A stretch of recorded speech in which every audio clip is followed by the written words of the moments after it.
I'm Rob from Barefoot Gaming, and today we review Pixel Ripped 1995. Let's get retro.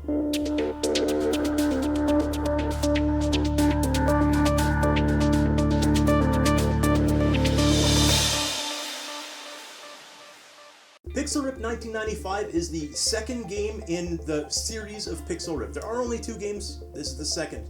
The concept is you are a character inside a virtual world that has been put under attack, and the only way you can fix it is with the help of an avatar, a human boy, and he is like 9 or 10, and he's super into video games. In the era, the 90s, like the mid-90s, you've got your Super Nintendo, your Genesis, your TurboGrafx 16. It touches on like the 32X, if you're not familiar with those. The 16-bit era was very interesting. The Super Nintendo was very family-oriented.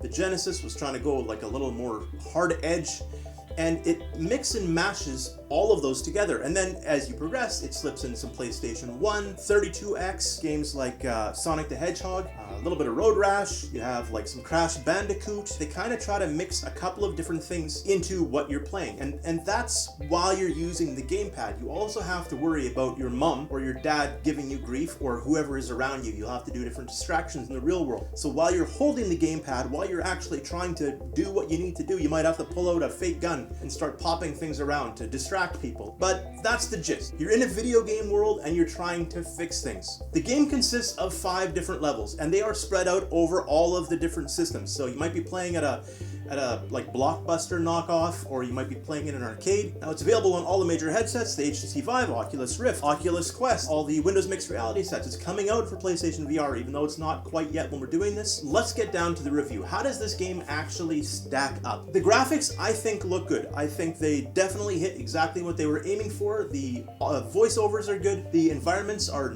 interesting enough. If you're playing in an area where you're trying to either keep someone distracted or keep someone away, everything looks really nice. They put a lot of time in to make everything look pretty. So kudos to that. So I've got a bit of a soft spot for classics to begin with, but I found some of the games hit and miss. Now, as far as the platformers, I thought they did a really good job. There are certain levels that I found more frustrating, but they're frustrating because those levels were frustrating. They are being faithful to the representation of what those games were. The question is, do you still enjoy those style of games?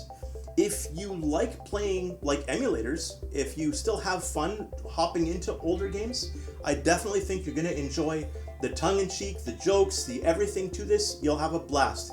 If you don't like classic style platformers, if you don't like that retro style gaming, I don't think you're actually going to enjoy this game. So the game is doing what it wants to do. I think they did exactly what they intended to. I'm kind of sitting at like a 50-50 mark. I had fun with a lot of levels. Other levels, I'm like, I can't wait till this is over because I hope there's a better level, and there usually was. So yeah, that's the review. Pixel Ripped 1995. This is an interesting game. Like I said, if you enjoy the old classics, if you don't mind dealing with some of those frustrating like platforming issues, then I think you'll have lots of fun. And that's it. That's the review. Don't forget to subscribe, like, comment. We love hearing from you. If you have any questions about it, leave them down below and I'll get back to you as soon as I can. Thank you for watching, and I'll talk to you again real soon. See ya.